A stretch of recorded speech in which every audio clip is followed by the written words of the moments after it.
yo, Crypto Nation and mining family, what's going on out there? I'm Nemesis, and of course I got my home doge here, Crypto Bakel, yo! What's up, everybody?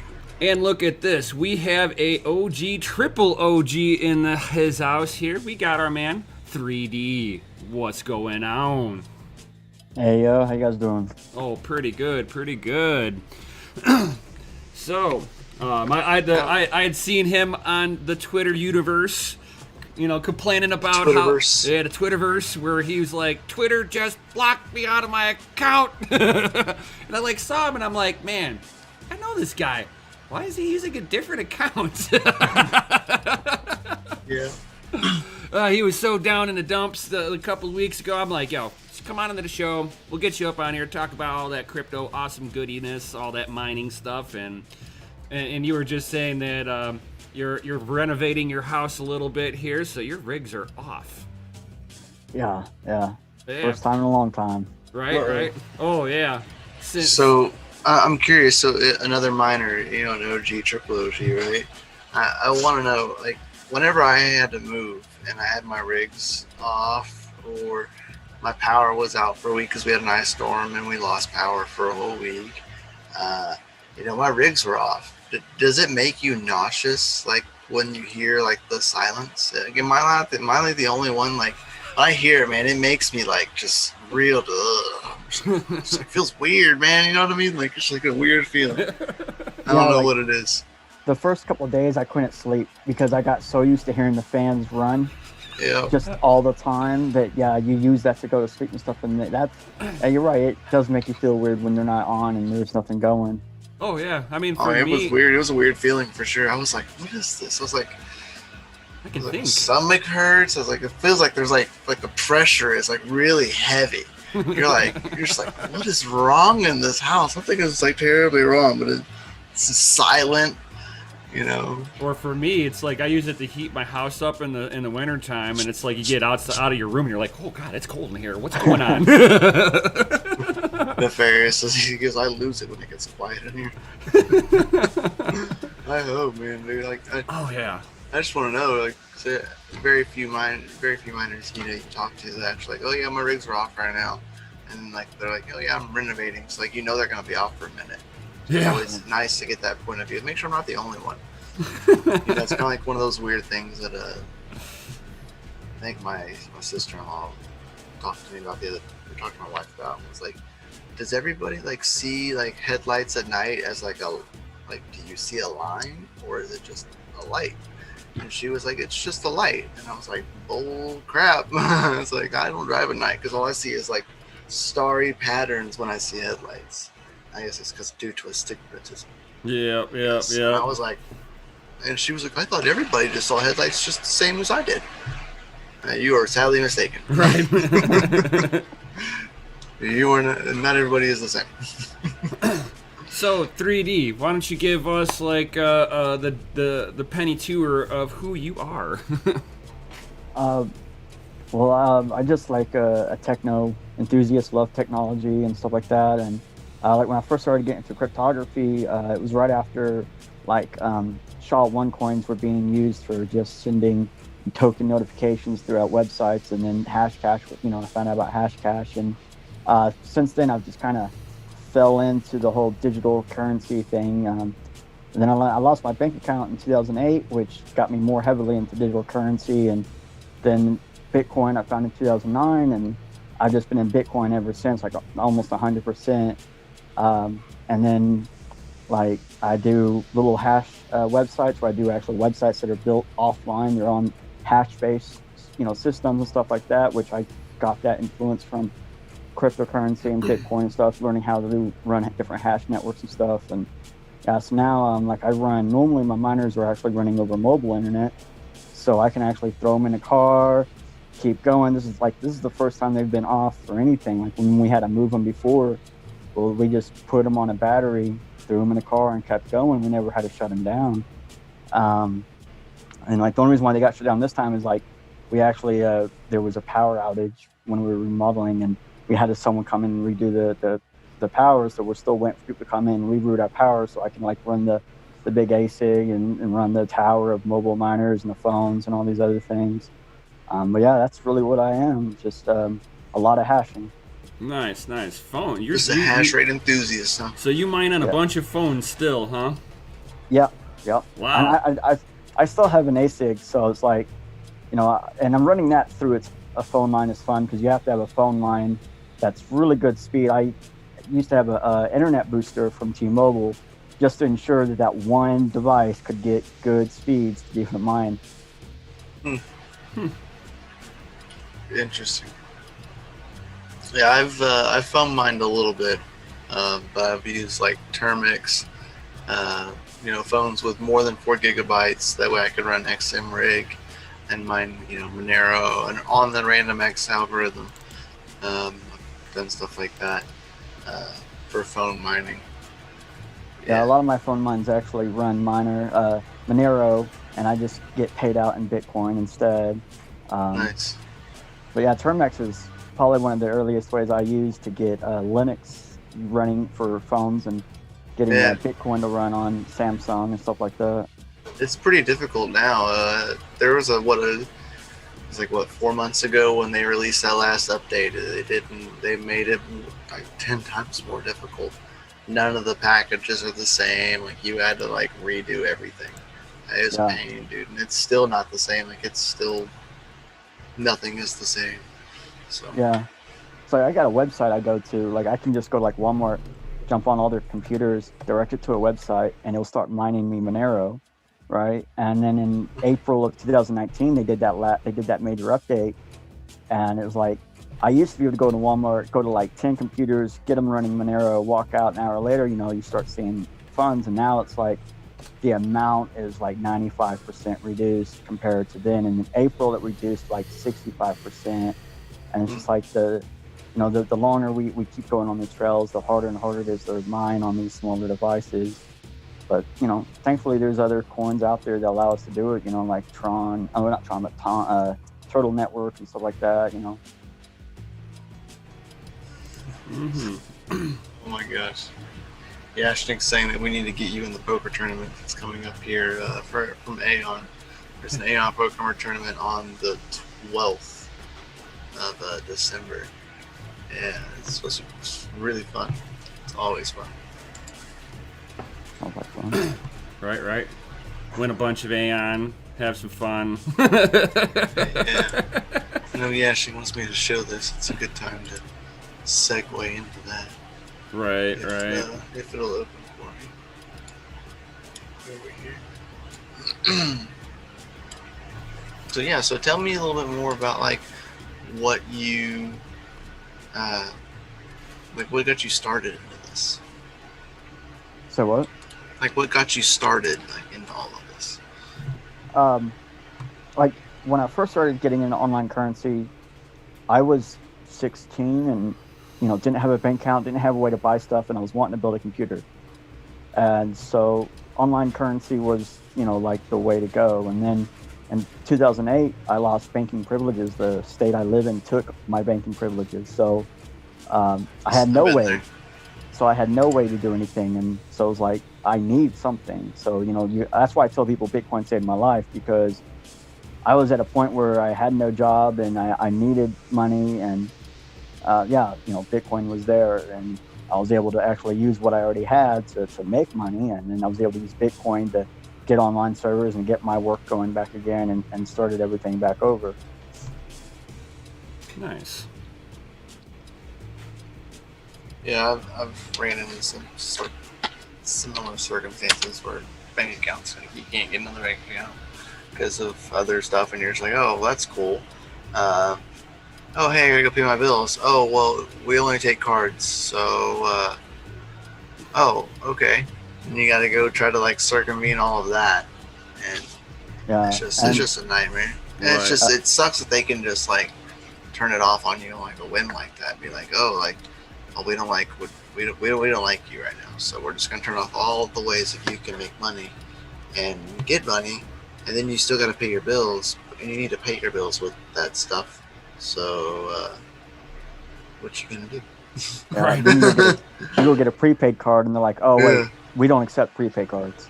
No, because those are usually like those are usually what they are, American Expresses, and they're like, no, we don't do Amex, and you're like, whoa, you, you,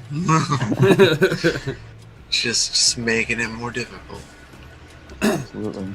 See, I've never had that issue, but you know, it's like I know I'm older than the both of you guys, so it's like, you know, with that, it's like I come from a generation of people where they, you know, trust your bank. Your bank is your friend, and you don't say no to the bank because then they turn your stuff off. Serpent says he pays in goats. Pays in goats. Here, That's take funny. my goats. Oh man. But yeah, so real quickly, we are going to share this over here for lovely Ashnik right here, guys. The poker tournament that's coming up on December 12th, guys. Ashnik, if you could please post that in like the description, that'd be fantastic. Because this is the best way to tell you how to sign up. It's going to be on December 12th, 3:10 Eastern Standard Time, 2 p.m. Cool Standard Time, or 1 p.m. Mountain Standard Time, 12 p.m. Pacific. You know, or as I call it, 12 p.m. Panda Time, Panda Standard Time. It's going to be on some Texas Hold'em. Got these awesome bounties right here, guys. Don't forget about the awesome prizes. 10,000 Aeon for the first place winner. That is a nice hefty prize. It's almost $800 currently as we sit. Plus you get a Doge Lord Aeon hoodie, large and gray. You know, and a winner t-shirt as well that says that you won the poker tournament. Joke on the large gray hoodie. It's a joke from a previous tournament. And I'll never let him live it down. Yeah, right. He had a hoodie. It was only in large and it was gray. First place. I need an extra only large. First place, large gray hoodie. Large and gray. You have no other options. Oh man, I love it. Love it, love it. But yeah, I got all these awesome bounties. I am a bounty as well, so 500 Aeon if you knock me out. Pretty easy to do. Right, so he's horrible at cards. I'm just saying. Terrible. I'm terrible. It's cool. But there's an easy 500 Aeon. If you want to knock Yashnik over there, you get 1,000 Aeon. He's got a double bounty on himself. Because he's cool like that. And he's super, super simple, dude. Just call his bluff every time. Mm-hmm. It's easy. I'm just kidding. I won't give away your secrets, Yashnik. I know you cheat. Just kidding. Much love, Yashnik. Appreciate it, buddy. Thanks for putting that poker tournament on. We greatly appreciate it. And letting us put it on the tubes. So yeah, what's up, Emmanuel? He says I'm late because my job. Yeah, those things suck. Yeah. Don't recommend them. They will let you be late for everything else in your life, but that job. They'll be mad at you if you're late for the job. Right, if you're late right. to like a funeral or anything else, man. You got work, man. Oh, gotta love it, gotta love it. No project does these kinds of things. You talking about us? Maybe the poker tournament. I mean, we're pretty FA. I mean, I know we're pretty FA. I know that. Yeah, Snake. And you help us be. You all help us be pretty FA, which stands for fucking awesome, by the way. I was just about to ask. I was gonna let you in on it. It stands for that. So whenever you see everybody spamming FAs anywhere, that's probably because they originated from somewhere in this community. It's usually where it comes from. Like that right there. Now the chat just blows up. You'll see it. It just gets nasty. Right. Yeah. So you are a miner. You are a tech enthusiast. What is your favorite means of hashing. You know, like GPU, CPU, Oh, CPU. phones. I like CPU over everything. Over everything? Even Yeah. GPUs and ASICs and FPGAs? Well, I mean, ASICs is a lot of. You can get a CPU ASICs. Yeah, I prefer CPU over everything. That's why I like Monero a lot because they prefer the CPU usage over like GPU usage, and I just feel like there's a lot more possibilities. People in other areas can get into it. Like I help a lot of people in like lower end South America and Africa and small countries and places where they can't get a hold of the power to run ASICs or GPUs, and it's like, with CPU they still have that chance. And if Bitcoin didn't have CPU usage back in like 2012, I would have never been able to get phones to mine Bitcoin back then. So I would have never really continued with mobile mining and stuff like that. So yeah, CPU I just think it's more robust. Have you ever mined off of a Pi? Yeah. Nice. Actually, normally I have a big tower behind me with a bunch of stuff on it, and it'll have a Pi 3 and a Pi 2. And I actually run the internet in through a phone, tether it to the Pi. Like I actually had to develop this script that actually lets me use a USB internet into the Pi, and then I run that through a router, which then goes and distributes to the other ones, including the other Pi. So that way I can mine. I think it was like 5 hash a second on Monero on the Pi 2. Nowadays I'm sure it's less because, like you just said, it just got updated not so long ago. Yeah, you won't even be able to really mine Monero on the older Pis. I've got a Pi 4 mining Monero, and I've got a really good cooler on it. I figured out how to overclock the Pi to where I get 2 gigahertz across all 4 cores, and I'm getting like 113 hash a second on it. Nice. Yeah, you have to have 3 gigs now to compile XMRig. 4 gigs to run, just to mine fully, like for it to handle it, because the miner itself is going to eat 3. So if you have anything right at 3, you're not going to be able to do it unless you're only going like quarter of your cores, or you just don't, or it won't even compile. I've seen a lot of people they can't even compile it. Yeah, it fails. It just refuses. Just because there's not enough there for it to do. Right. Yeah.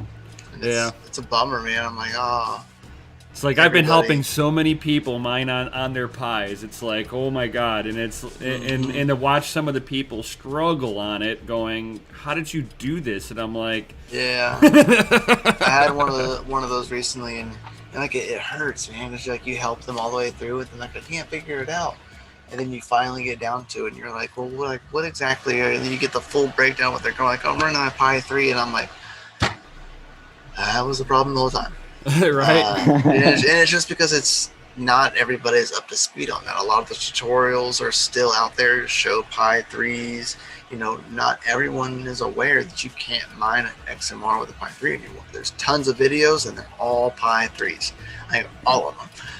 So you see a video, so you assume that you're going to be able to do it like everybody else is a year and a half to 2 years ago, and that's not the case.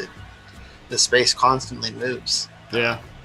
It can move very quickly at times. And then people don't realize that, you have a Pi, and you got the Pi 4, but you've got the regular Debian software on there. Well, that's a 32-bit kernel. You need to make a 32-bit userland.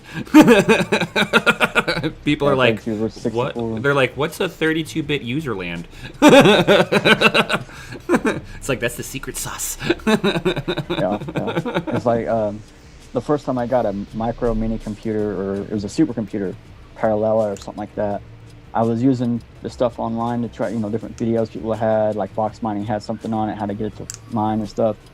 And it took me probably about a year to figure out how to actually get that thing to mine anything, because like by the time I got my Parallel and when Box Miner had his out, like so much had changed, it just no longer quite worked. And oh my gosh.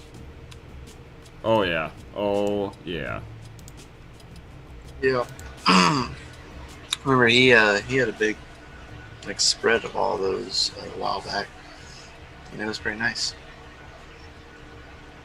Yashing says, Nim, how is that 3080 EVGA for the Win 3 doing? Oh, dude, it's doing amazing on Ethereum. It gets almost 100 hash a second at like 220 watts. That 3080 is no dollar, dude. Even when you were letting me test it out on Zell, it's like at stock settings. If you watch the video, dude, it did like almost 20 hashes more, like right out of the gate. I was like, what? Than the 3090. I was like, I'm confused. This card's less, and like less on the tier scale, and it does better hashes. I'm confused. Mm-hmm. Yeah. So that was an interesting dynamic for sure. Like, especially like trying to overclock and adjust that way, and you're like, it won't compete. Like, I don't know. It's like, I don't know what it is. It's not, if it's if it's thermal throttling somewhere, it's just like, I don't know, that 3090 is a weird card. Yeah. Oh my God. Yeah. It's not a hash master, that's for sure. That's for sure. I would never call that the hash master. I know Serpent ended up getting his hands on the 3060 Ti. That's been doing pretty well. I've been rather surprised with that card. Mm-hmm. It's this generation's best hash per watt card, and so far anyway. So it's good to see what's going to happen with that, especially when drivers catch up. That's the big thing right now is drivers. Give it a couple months. Software will catch up to the hardware. It's fine. Right. Hardware is always ahead. You guys ever have to like mess with different softwares to see if you can get something better working on your stuff? Yep. Yeah, I'm really familiar with Linux. That's usually my go-to. So I've tried a lot of things right now. I've been toying around, playing with the 20.4. I haven't touched 20.4 at all since they've released it. So I'm just kind of toying around with it and seeing how it is. And right now I'm playing with the Green with NV tool, which is an overclocking tool just for Linux for NVIDIA cards. And seeing how that pans out.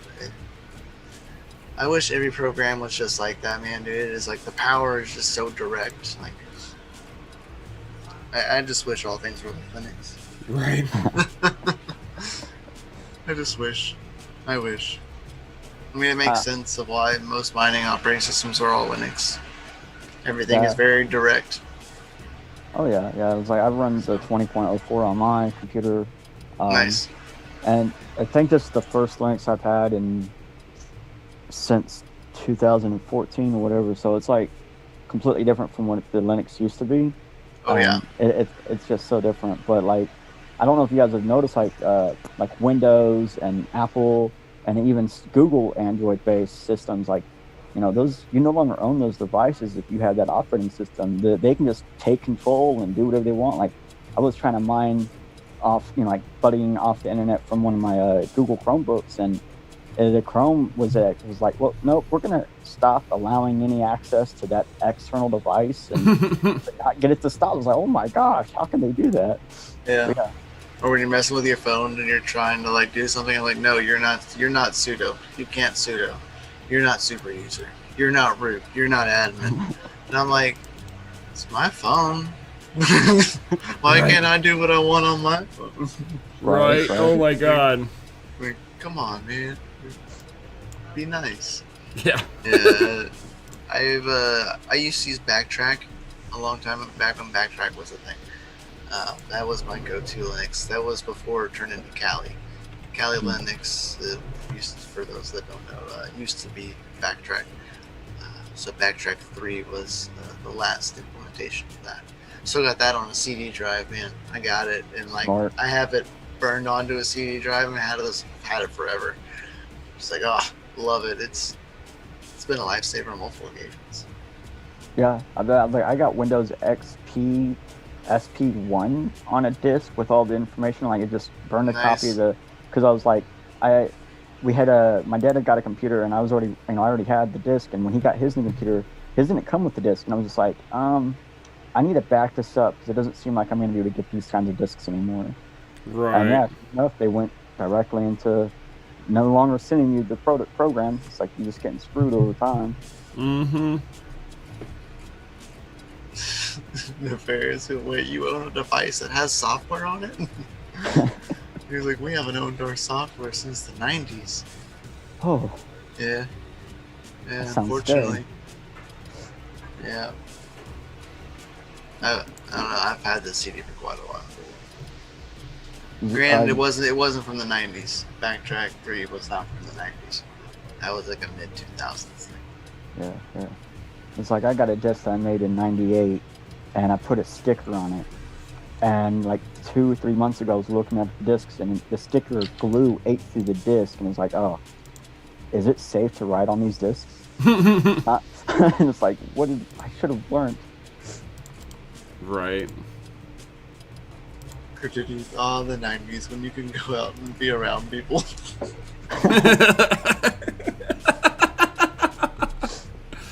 Fuck 2020. Are you saying you haven't been out and around people since the 90s?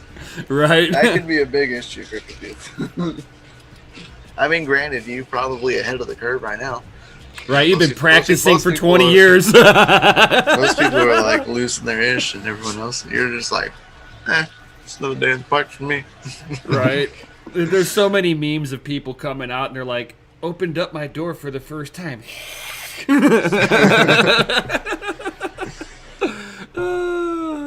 This is, I hate everyone evenly. I'm glad. This is JK. You know, as long as you hate me as much as you hate everybody else in the world, I'm fine with that. Right. You know, it's cool.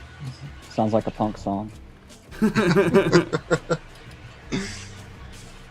dream of the 90s is alive in Portland. Oh, man. That's something else right now, man. Windows 10. You must be an administrator to perform this function. I am the admin. Right. Dude, that's so true. Damn Windows 10, dude. Especially as a minor. As a minor and using Windows 10, you know that struggle. When you go to install like XMR rig or something, your computer's like, no, you're not. Right. This is bad. You can't do this. Like, no, it's okay. I said it's fine. Right. And it still removes it anyway. You're like, come on, don't be like this. No one likes a sourpuss. Mm-hmm. I will uninstall you. Just VM your Linux on your Windows and see if that helps any. Oh yeah, I mean, you can do that now. Now you can do that easily in Windows. Which, it kind of defeats the purpose because they still have access to it. Right. I mean, Yeah, true. whatever. Still cool for development functionality, I guess. It makes people develop apps faster because they can use Windows and still write code in Linux. I mean, by all means, do it. That's your cup of tea. Right. Nefarious is every program that makes you money for no effort is a virus. You cannot make money off your computer. Who are you? Who do you think you are? Right. Did you pay for that Windows? Where were you when Windows was free? I don't think it was ever free. No, Nope. never. I think the only one I know that was free was Windows NT, the third Windows ever made. But it was server NT only that I remember being free. Nice. So, only non-general public users can use it.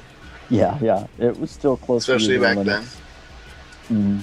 Back then, it's like, wait, is MS-DOS all back then still? Mm-hmm. Yeah.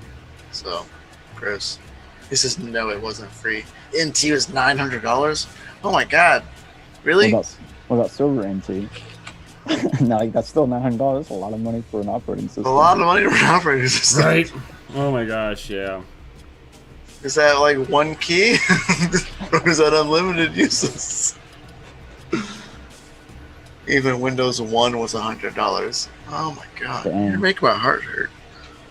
It's like now we look at these $200-300 operating systems and we cry, but dang, at 900 is still pretty hefty. I mean, we pay $1,000+ for phones now, so what's the difference? Mm-hmm. Yeah, but that's like hardware plus software, you know. That's not just the operating system. That's like if I wanted to download a new type of Android and paid $900 for the Android download, you know, that's scary as heck. Mm-hmm. Oh yeah. Oh, for sure, Cryptid. He said Defender's been on some strange stuff lately. He goes, I allowed a program and then deleted it a week later. Yeah, I had the same issue. I was fighting with Defender the other week. And I was fighting it so hard that it wouldn't let me do what I was actually trying to do, that I actually went out, bought another SATA drive, and put Ubuntu on it. And I've been like slowly just kind of like rebuilding and like seeing how viable it'll be to run as my streaming PC permanently. Like Windows irked my nerve that bad the other day. Damn. Yeah. I mean, granted, I really don't like Windows anyway, but it always hasn't been the best for being a streamer. You know, that always hasn't been like the best option. It's getting better. You know, OBS is finally coming around over the last like year or so with updates and stuff and allowing drivers for newer cards. So things are coming around. Mm-hmm. Times are changing. Big time. And Ubuntu's free. Just throw that out there. It's free, open source software. You know what I mean? Oh yeah. You know, you can run Wine and Wine Tricks on Ubuntu, get your Windows program. Yeah, exactly. You can just run it just like Windows. I prefer to not run it like Windows, but I mean, that's whatever it literally it is there, and you can. There's like so many different flavors of Ubuntu or Linux now that you can like have anything. For like an ease of use too, Monjero has been great for people. Dude, it is so clean now. Like over the past like year, dude, it has just became super snappy and clean. My kid's PC that I am like trying to slowly put parts together for him for once he's getting to be that age where I'm like, oh, I gotta start accumulating parts now slowly because it's about to happen. And that's what I'm gonna throw in his computer is because one, it's Linux, so it's more secure for ease of use of how it makes me feel better knowing what his computer is doing, you know, whenever he's not doing it. So yeah, it'll be fun. Good learning experience too. Get him ahead of the curve because I haven't seen some BS about Windows is looking to implement Linux kernels. And I was like, oh, here we go. Right. Well. They're going to implement Linux kernels and they make you pay for it. Ah, man. They're on a roll. On a roll. So, tell me more about what you do for like a hobby. What's your hobby? Building on serverless systems. Serverless systems. Serverless, like I have a mesh net called Private Paper, and it basically like you can put anything digitally online. It's like a digital paper that you do all on the user, and it's all offline. And so you have to say, hey, I want to put this online, or I want to sign my name to it. It's like all user, you have to opt into everything. And so we're trying to figure out how can we make these serverless actions do more? You know, I got websites serverless. I got the Private Paper thing serverless. We got generators on serverless, and I just want to get to a point where like you could turn on a computer, plug in a thumb drive to it, and you'll have an operating system with a serverless internet, and just get updates on the internet, so you can update all your serverless information and be able to disconnect from the internet and still enjoy it, you know, stuff like that. But yeah. So I do a lot of like. I guess the best way to say it is just messing with different versions of how hashing's put together. Like lately, I've been using base 64 LMZA compression, and been testing out base think it's like base 92 or 96 with LNZA compression, just try to reduce the size of packets and stuff and how big all these, stuff is, whatnot. And I guess the only other thing I really do is like I debate people on their cryptos on Twitter. Like me and some nano shills got into a real big heavy argument for like 2 days over nano. So oh god, is this why you got banned from Twitter? It very well could be. It's possible. It very well could be. Well, I guess yeah. Twitter doesn't mind me with how I've been trolling XRP and Hex people with their scams.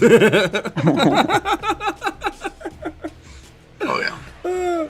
I'm sure Twitter wants to get rid of a lot of the Hex people. There's a lot of huge different Hex community out there. Like some really like it, some really don't, and it gets crazy. It's almost like the XRP community. You know, it's like a whole nother breed of like that type of community. Well, it's a little different than the XRP. They'll go to some extremes, the XRP people think Love that I love crypto. Every bit of it, whether or not it's great or not. Like right. I don't hold Ripple, and I don't like Ripple, and I don't like Hex, but man, like all the they do them, man. The XRP people, they think that XRP is going to be the next Bitcoin. And the Hex people are like, oh, this is like the banking structure. And I'm like, oh, so it's a communistic Ponzi. Yeah. Don't worry, Hex put Richard Hart put onto the Hex website that it's not a Ponzi scheme, so it must not be a Ponzi scheme. Well, sounds like all other Ponzi schemes, right? Because they said it's not a Ponzi scheme, it must be a Ponzi scheme. Well, at least the Hex GitHub doesn't just have wallet addresses like the BitConnect GitHub had. No, it just all goes to the same one wallet.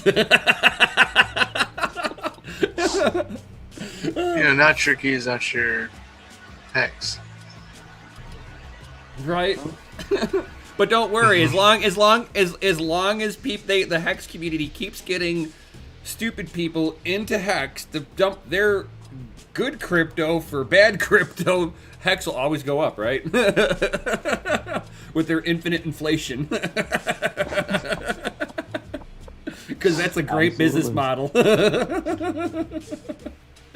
Oh god, I've been having so much fun trolling people on Twitter with this.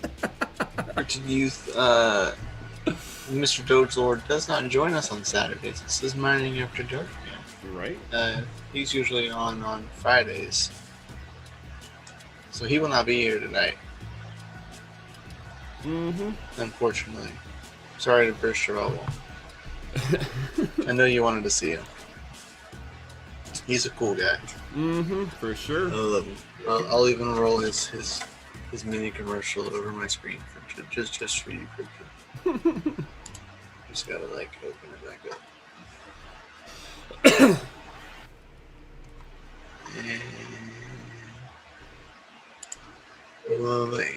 So how back in the day, how many laptops were you running back in the day? I think 3 at any point in time. Maximum I had going was like 5 or 6. And then when I was working in fast food, you always had a computer in a fast food restaurant, so it would always be mining, and then I'd be running IRC on it for the chats. And every time I got caught, they didn't understand exactly what was going on, and I could turn it all off, so I never got in trouble for it. But there was one time the restaurant was curious of why their electric bill went up for a couple of months. They were so confused. They were like, there must be a problem somewhere. And after the electricians came out, they didn't find anything wrong. So I just stopped mining, and that solved the problem. I don't know. I'm just going to fix it, so. Right. He must have touched something. Oh, 50 says he's leaving because Chris isn't going to be here. Aww. Sorry. I'll be sure to tell Chris that you miss him. Right. If you buy PayPal's vision of crypto, the BTC is no different than XRP. Because it all sucks. Not your keys, not your crypto. True. Right. True that. I Well, mean, the that, cor- or, I mean, what was it? I seen Jay post earlier in Discord that Grayscale just bought $140 million worth of Bitcoin Right. at all time high. Like, if that doesn't say that Bitcoin's going to go up, I don't know what does. Right. That's a lot of money for them to invest into something that's going to go to zero. Yeah. Oh yeah. Oh yeah. Just saying. But I also seen that in November of 2020, they sold more Bitcoin than was mined. So let that one sink in of how that's even possible. Maybe paper Bitcoin. they're selling, Bitcoin IOUs to everybody, Yeah. Pretty much. crediting your account the Bitcoin, but not really having it. Oh, that's kind of like PayPal then at that point, because It's like, it's just- PayPal doesn't own any crypto No. whatsoever. It's like it's an exchange, and then like 2 or 3 different private parties that own the Bitcoin. That they're allowing PayPal to let people pay them for the crypto they bought, but they get to keep. And the people Yeah. on PayPal, whenever January 3rd happens, and they're like, what's this proof of keys? Oh, that's a good idea. And they can't pull it off. They're like, oh, this is bullshit. Well, they say with when you do paper Bitcoin and offline transactions, one Satoshi is an unlimited supply. Yeah. Oh, yeah. Just like gold. Yeah. Is that the newest wallet update, Jay Bohannon? He's saying he's trading Raven for ETH, and he can only send 100 to 500 coins at a time. Huh. He says What he used to be able to send. He says I have like 2,500 coins to send, and he can't send them all. They're limiting him on coins he can send. That's weird. I noticed that XMR's latest update that they did on their last wallet, it's the same way. I can't send more than like 0.2. Yeah, nothing more than 0.2 XMR. If you run the remote nodes. Oh. And I was like, what? That's stupid. Right. Why would you do that? I don't know. Doesn't it cost the same amount of traffic to send multiple XMR as it does 0.2 XMR? Yeah. You think they would want to reduce their traffic and bandwidth use instead of increasing their traffic and bandwidth, unless they want to use the traffic increase as a proof of something, like we got more interactions. Even whenever you look at it, it says the same. It says that they don't do it because of the increased networking traffic and the tax that it takes on the chain. I was like, Makes no sense. No. your logic doesn't make sense. You're going to produce a block. No matter He's what. using the Zelcore wallet. J-Bone Hannon. I'm not sure, man. So are you trading it inside the wallet, or are you trying to send it out of the wallet? Because if you're trying to like exchange it in the wallet, there might be a cap. But I don't know about sending it. Which is where normally when you exchange inside a wallet, there's a minimum cap, not a maximum cap. Right. Some coins I've seen maximum caps here recently. Yeah. I wonder if that has anything to do with the newer laws they're putting out in different countries in America, where it's like they're trying to control and limit what we can do and stuff like that. Yeah. Maybe. Sure. Like that one guy in the SEC in America, he wants to do, if you move crypto from a custodial to non-custodial wallet, you gotta Has to be whitelisted. it has to be a whitelisted wallet, or you have to AML that other wallet in. It's just not. That's not going to happen. It's not kosher. Doesn't settle right. Says he has tried both. Jay Bohannon, maybe try joining the Zelcore Discord and posting the support. I have never seen that issue. I use the QT wallet for Raven, so I have not encountered that. And I've never heard of anybody else encountering that. I know Savage uses Zelcore for Raven, or has, so he might be able to answer that. But I've never heard anybody having that issue. And usually I would, since I work community stuff for them. So this is the first I've heard about this. That's for sure.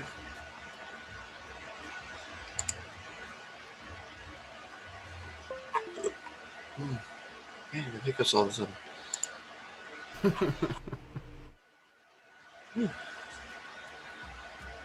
So you say you hold what?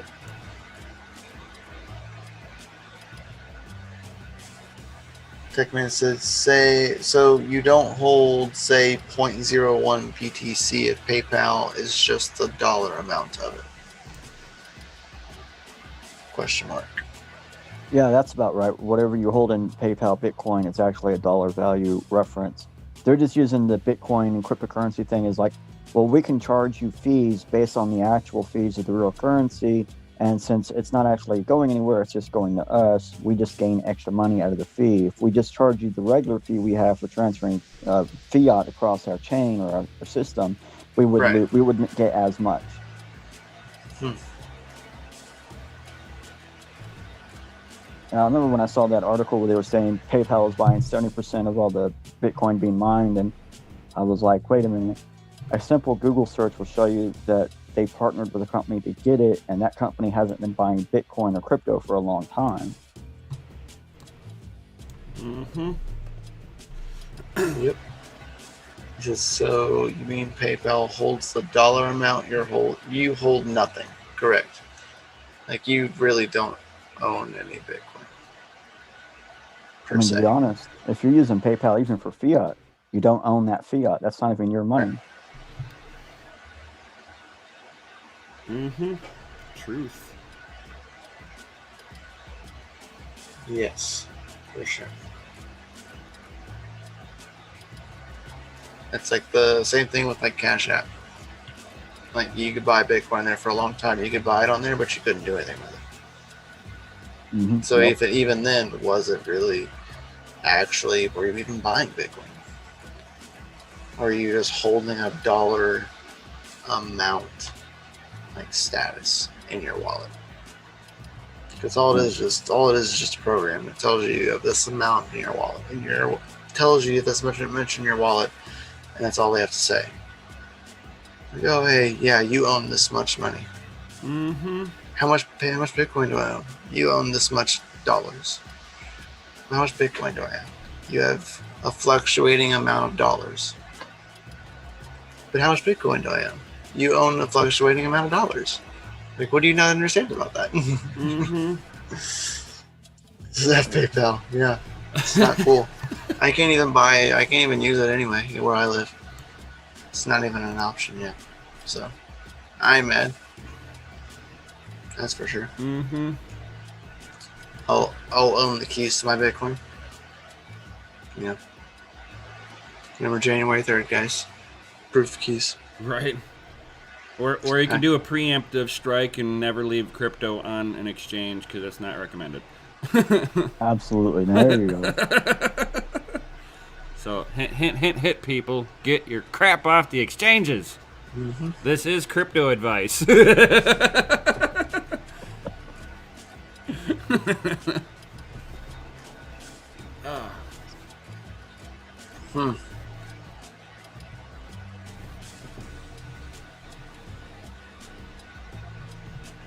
Wow.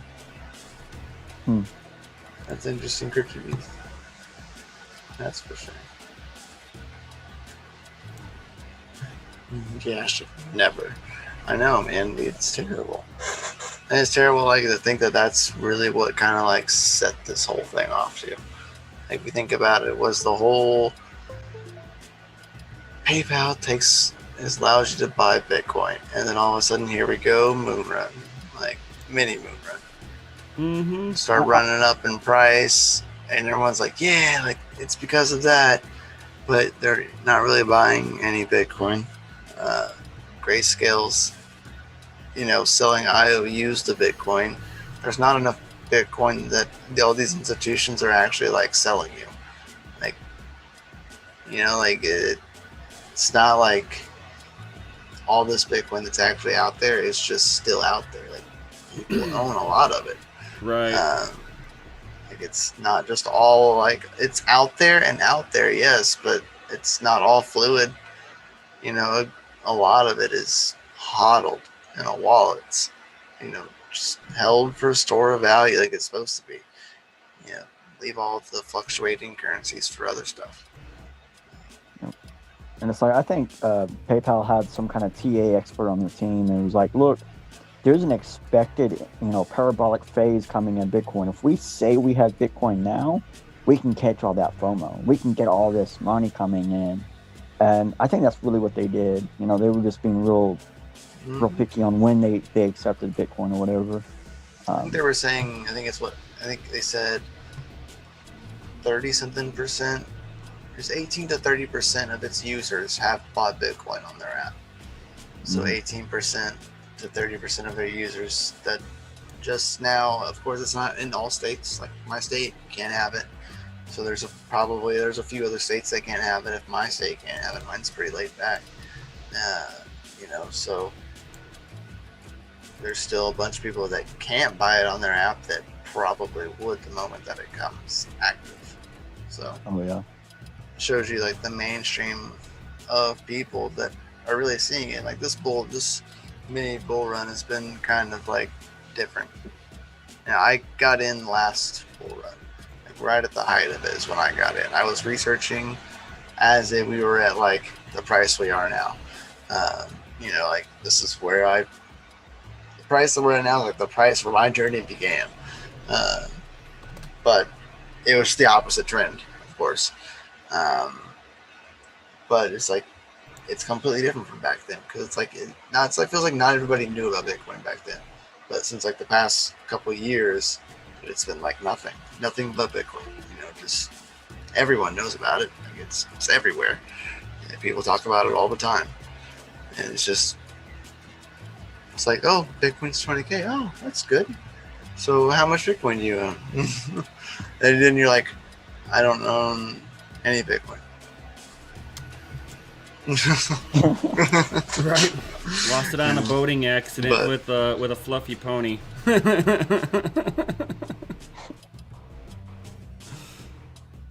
Oh, dude, beat him. Oh man, yeah, exactly. He says he got in at the last all-time high, and he goes, and I started mining all the way down. Me too. Oh my god, I mined all the way down and all the way up. And the mining the way down was like the most profitable time, that's for sure. Especially now. Now it's paying off. If you wouldn't mined all the way down and you kept it this whole time, you're starting to see your returns now. Right. Some coins, not all coins. Not everything. Oh. And it's like you got to have that kind of hodl position with your mining when you're mining, because people will see miners switch over from like BTC to BCH, or the amount of mining on BTC drops down, and they think, oh no, there's a problem there. And it's like, that's an opportunity for everybody else who's still mining to actually make more. So just like you hodl your coins, hodl your mining. And they should just be chasing the Satoshi amount they receive. That's what I call myself, and I call ourselves Satoshi miners, because we're mining for more sats, not mining for more dollars. Absolutely. The moment that you realize that, it changes the game in the way that you actually think about mining.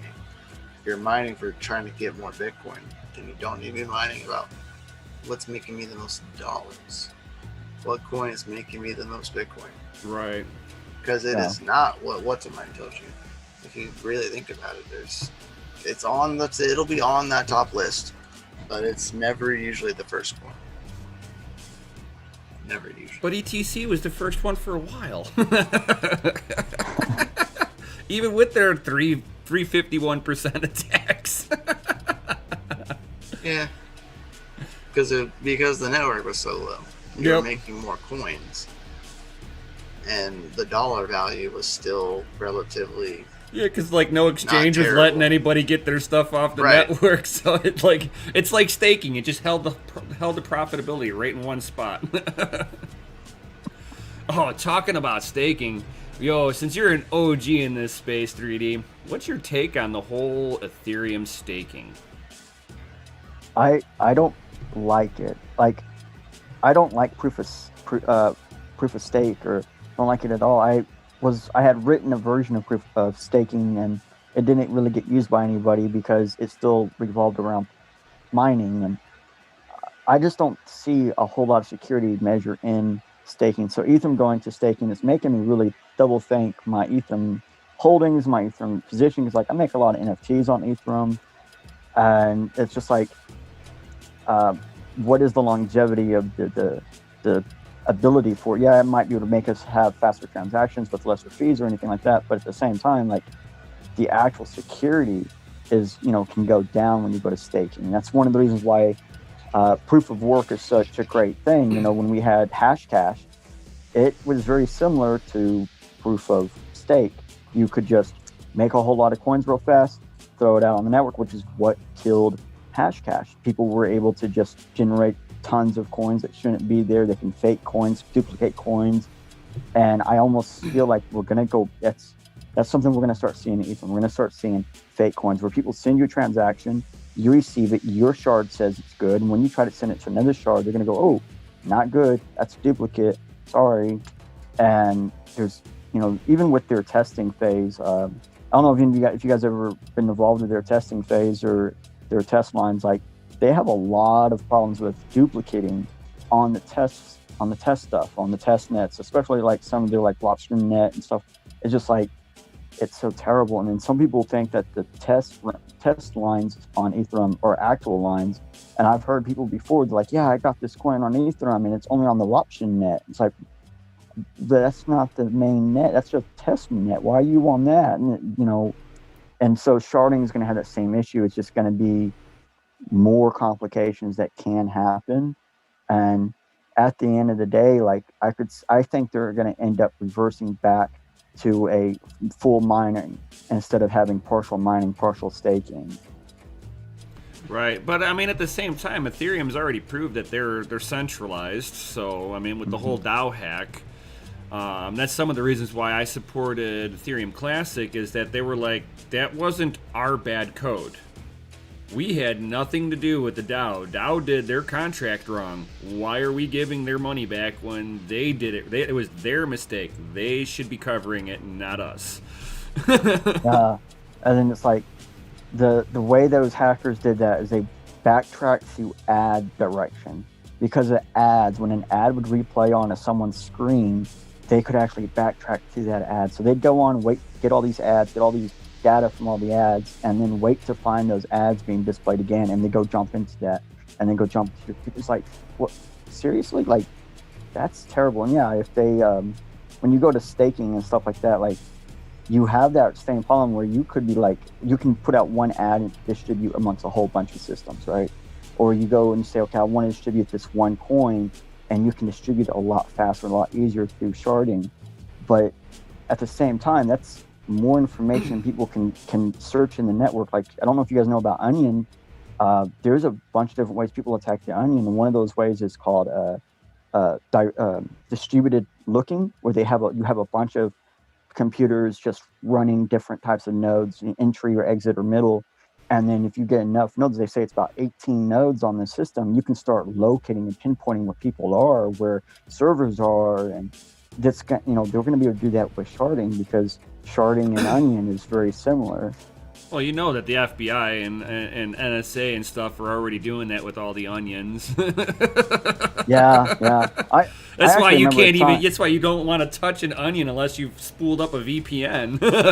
Yeah. It's like, I remember a time when we didn't call it Onion, we called it routers, and there was like 4 or 5 different routers you could go to. And I remember one time trying to get into what we now call the Onion through a different router, and I was like, well, where's the gateway? There's got to be a gateway somewhere in this router. And we're going to see problems like that as well, where you have, like, you go into your transactions going into the sharding network, and it go from one section to another section to another section to try to find its location. It might end up somewhere it's not supposed to. Right. They still have those problems in the testnet where transactions being sent end up in the wrong place, and so it becomes a failed transaction. And it's just like, there's still a lot of little problems now. A mesh net or something like that is, I think, what they're gonna try to go to next to try to back up their system. Right. And that a mesh net could probably totally help, but it still has the same issue. And I from my personal experience with mesh net, if you're not trying to find a way to actually secure that net, then yeah, that's a direct issue. It's like, I'll produce an article on a mesh net, and then someone will edit it, get a new hash, and try to push out the new hash as the original, and same issue, same problem. Mm-hmm. Oh yeah. And it's like and it's like, on top of that, it's like, how are they going to sit there and tell, Ethereum 2.0 going to be able to tell a node that's spooling up that does multiple requests on the network? Because that was something else that was an issue with it too, was them doing multiple requests out of a node, and they were able to do a double spend attack because of the rapid like basically DDoSing the system until it gives up its crypto. Yeah. Right. Yeah. And we've seen that same exact issue on other fast sending coins. I want to say like BCN or BNC was one where people were DDoSing wallets that were trying to transact with their BCN, and able to then basically grab that BCN in the middle of a transaction, just because it had almost instant transactions and stuff like that. And it's like, the faster we make transactions, the higher the attack vectors grow. Yeah, exactly. And people don't realize this. Yeah. Jay Bohannon says, do any of you guys use VPNs with your mining rigs? If you do, which is the best to use? If so, how about a video on how to set up a VPN? I have 3 running Hive OS and 1 running Windows. VPSs and mining rigs can get tricky sometimes, especially with Hive. Hive doesn't always like VPSs or VPNs, just due to the way that their network, how they like to call back to the rigs. It confuses their connection. Right. Now, if you're running a Linux distro or Windows, it's a little bit easier. Yeah, usually you're fine. Yeah. But even then, it's still, an extra. I mean, it's an extra step in the whole process. If you're wanting to be ultra private, sure. But a lot of people don't realize you're gonna end up leaking out your information if you try to spend it. So, I mean, a lot of people don't realize that, you want to buy, let's say you want to buy, Pokemon cards with crypto, whatever it is. You're going to end up giving somebody even your address or a P.O. box, and that P.O. box or your address is attached to you, so you just blew all the anonymity behind your coin. Yep. I mean, people are only as private as the information they leak, and that's something that's like that a lot of the cypherpunk movement has tried to address, and even to this day, they have not addressed the full privacy aspect, because you've got to give up some information to get goods. Yeah, there's a level to giving up something. For my mining rigs, I run them on a completely separate network from my network. I keep them separate away from my own stuff, away from anything. Keep them on their own little world. So that way, if God forbid anything does happen, they're at least there before they come any closer, where there is protection in place. Right. But for the mining rigs, when they run Hive, I don't like to fight with them. And it's just for ease of use. But anything else past that, of course.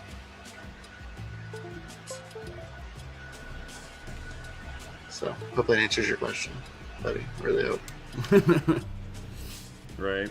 There's always a level of, like, I don't want to give up all my information. You know what I mean? Can't tell you everything exactly how my stuff is set up. I can give you a good general description of what you're just asking for, and nothing more. So have you guys tried the Pirate Chain operating system yet? Pirate I have Chain? not. No, I have not. I think that's pretty unique. Like they were wanting privacy so much that they were like, well, we need an operating system to ensure privacy can be there. I think that's legit, you know. Correct, John Jermaine. Very, very good point. Because if you log into an account created without a VPN while on a VPN, it's not secure. Correct. No. If you created the account while off a VPN, and then you go to a VPN and log in, it doesn't matter. Your information was already there. So you have to start in a VPN environment and stay that way. The moment you step out of it is the moment that you show everybody. Mm-hmm. And then you go back and it doesn't matter because you've already shown everybody. Right. Now, I think with VPNs, you still have a level of unsurety if it's really secure. Like people used to trust TunnelBear, and then they found out TunnelBear was releasing Nord's been information. hacked. Nord's been hacked quite a few times. Mm-hmm. You know, and they're one of the biggest VPN players. You know, and they've been hacked a few times, and people's data's been leaked. Like you're giving up your data to a third party, regardless if you're running a third party VPN. Third party still has your data. So, yeah, that's my personal belief in that. You can make your own VPNs. That is a thing. The pie holes. That's a good start. It's a good start to get your feet wet. Yeah. Because that'll help keep out some traffic of your own self, you know, and help get your feet wet of what you can do yourself. Right. Pies are the world's wonders. Everything that you run runs a pie. Somewhat. Some way, some form. Your router is a pie. It just doesn't look like a pie anymore. They've changed it. They've made the PCB fit to their manufacturing layouts, where it's not the pie specifications.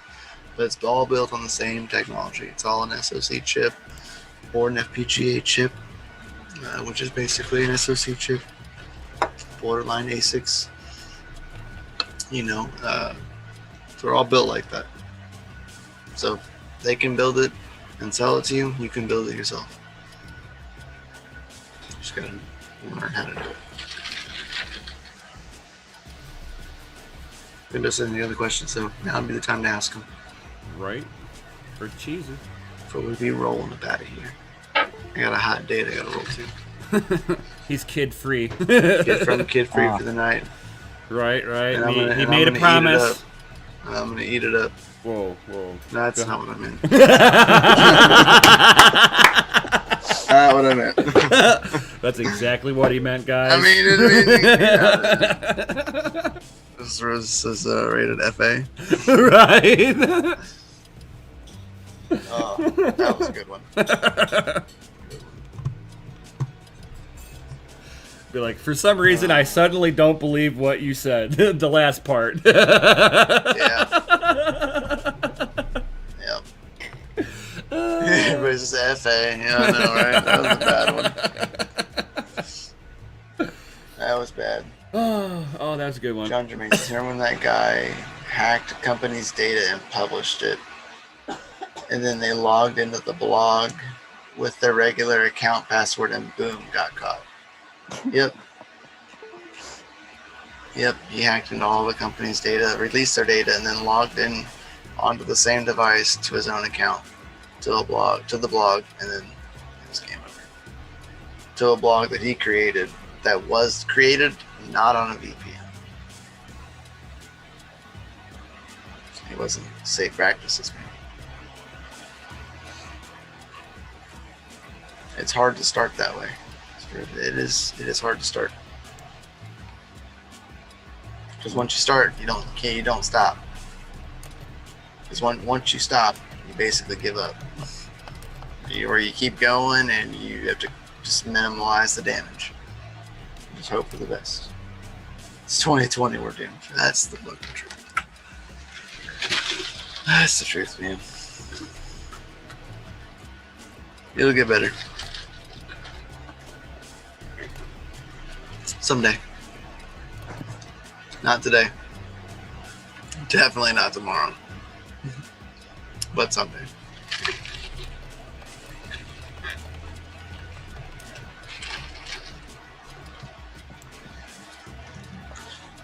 So, guys, if y'all have any more questions, we'll be skedaddling out of here.